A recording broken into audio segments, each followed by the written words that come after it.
Good morning guys! We're now bound to Shizuoka dahil ngayon ay Nyugakushiki or opening ceremony ni Kuya Edre. Another exciting part has begun. We do not know what will happen but of course tayo nagtitiwala kay Lord na siya yung mangunguna dito sa sunod nating journey na ito. So this is it. Tara, samahan nyo kami sa ating paglalakbay papunta sa Shizuoka. Madalas na rin kaming dumadaan dito kasi nga nung nasa Yaesu pa siya, same way lang din yung dinadaanan namin. So, kabisado na rin natin. At syempre, dyan din kami madalas kapag pumupunta sa immigration. So, bali kami lang tatlo ang pupunta doon sa opening ceremony kasi si Cedric at si Princess may school na, pati na rin si David. Habang naglalakbay nga kami dyan, excited kami kasi hindi namin alam kung paano na naman kikilos ang Lord dito sa sunod naming journey na ito. Dito sa sunod namin na mithiin. Dito sa sunod na papasukin, tatahakin nating landasin. Mga kapatid, magpaaral ng mga bata hindi madali. Lalo pa at college na ito. Pero syempre, worrying is sin. Alam natin yan.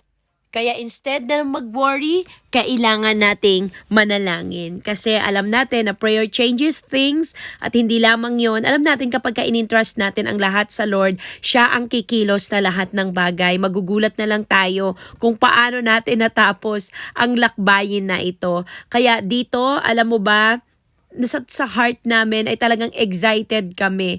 Kasi the Lord God is working in a mysterious way. I mean, He is a miracle working God. So, hindi natin alam kung ano na naman yung manifestation ng kanyang gagawin dito sa sunod na journey namin na ito. Marami nang napatunayan na kumikilos ang Lord sa buhay namin. Kaya dito rin, sa journey na ito, I believe na siya ang mag-i-intervene dito at alam namin magtatagumpay tayo dito sa lakbayin na ito. Thankful kami kay Lord kasi itong school na papasukan ni Edre ay mas malapit sa bahay compared doon nung senior high school siya na nasa Yaesu. So bali yung ticket din niya sa train ay medyo mura din. At saka syempre, mas relax yung time nila ngayon kasi usually mag-i-start lang sila ng 9:30 at mag-i-end sila ng mga 4:30 or 5. So may panahon pa siya para mag-part-time job at hindi yung kagaya dati na sobrang ang aga niyang gumising. Mga 4 o'clock in the morning, gising na siya guys para lang ma-prepare yung sarili niya papunta sa school. Pero this time, medyo relax nga ang sabi ko nga kanina kasi nga 9:30 pa ang kanyang start. So pwede siyang umalis sa bahay ng 7:30 in the morning compared talaga doon dati na 6:30 dapat makaalis na siya. Thankful talaga kami sa Panginoon sa mga bagay na ginagawa niya sa aming buhay. Pero syempre after niya, meron pa kaming tatlo na maliliit. Kaya sabi ko, Lord, hindi kami dapat mag-worry, hindi kami dapat mangamba, hindi kami dapat tumingin sa kung anong kaya namin gawin, kundi dapat titingin kami sa kaya mong gawin sa buhay namin. Kasi walang imposible talaga sa Kanya.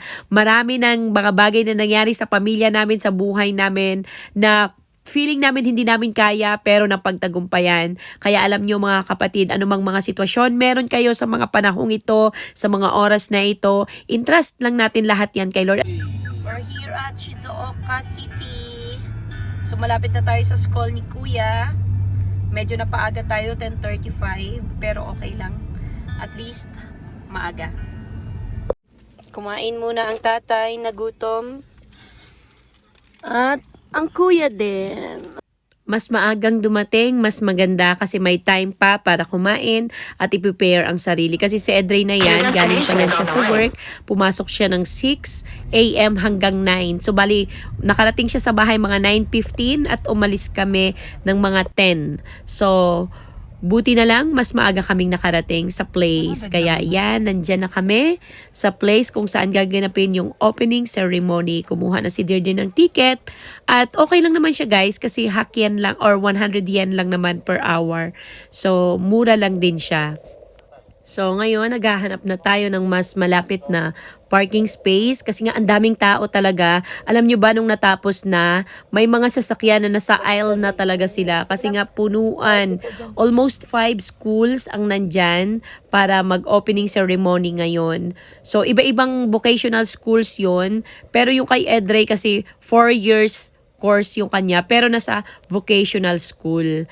Kaya grabe, punuan talaga yung parking na yan sa mga panahong yan.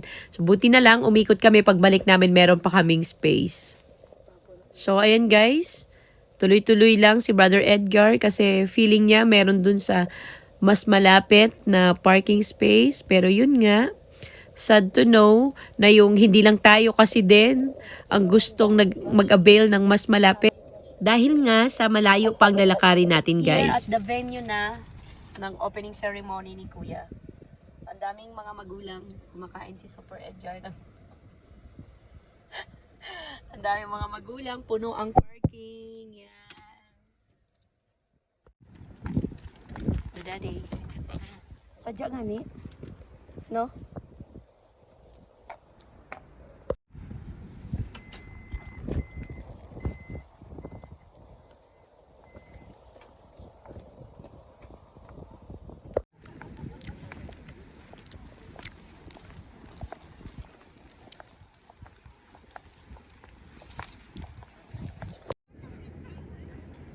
Dito na dorm tayo guys. Si Daddy, si Edrey, ang daming mga magulang. Lakad. Lakad is life.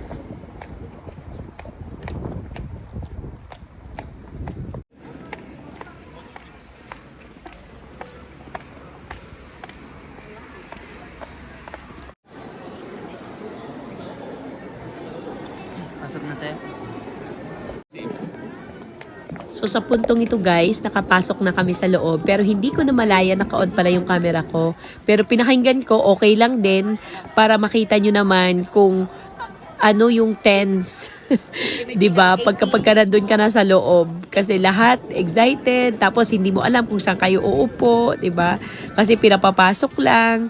Pero ayan, finally, syempre nakahanap din kami ng maupuan. Kahit dito sa rows na yan dyan na sa likod na light green ang upuan, pwede na ang mga parents dyan kahit saan.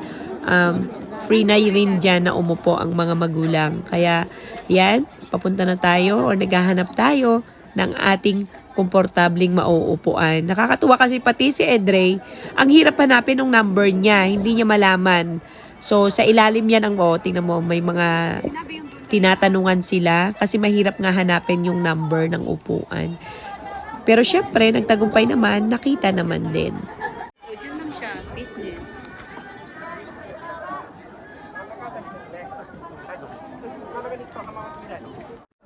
We're here na.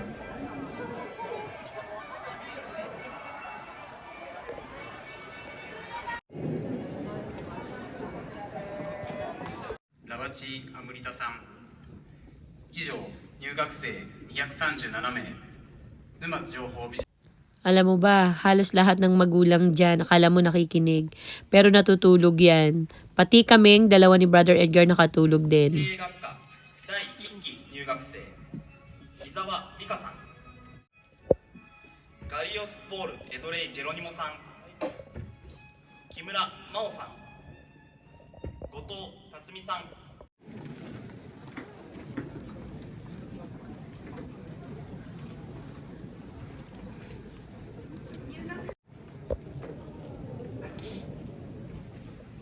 Tapos na.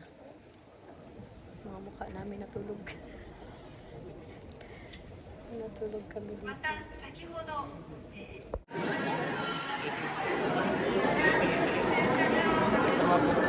Ay, sadali lang.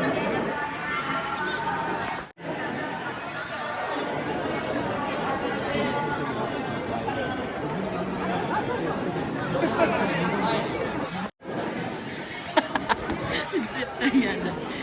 Omedeto na First Daddy.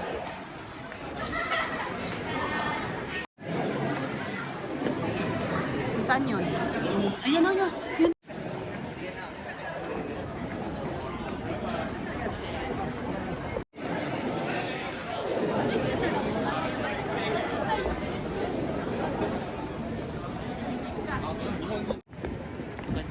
We're done. Ha? So we're done with Kuya's opening ceremony. Lakad blues na naman kami pabalik sa sasakyan.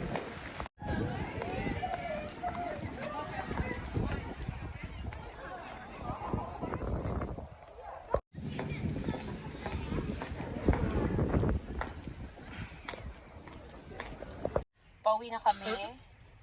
Naghihintay lang kami sa kanya kasi kumuha na naman siya ng ticket. Ticket for 1 month. Yan, pupunta siya sa train station na dito lang din sa harapan. That's the train station. Diyan lang siya bibili ng Higashi Shizuoka ticket. Tapos yan yung dome. Napakayaman sa mga natural resources at marine life. Maraming hindi mabilang na isda at iba't ibang klase ng marine life ang West Philippine Sea. Inabubuhay ng maraming Pilipino sa West Philippine Sea.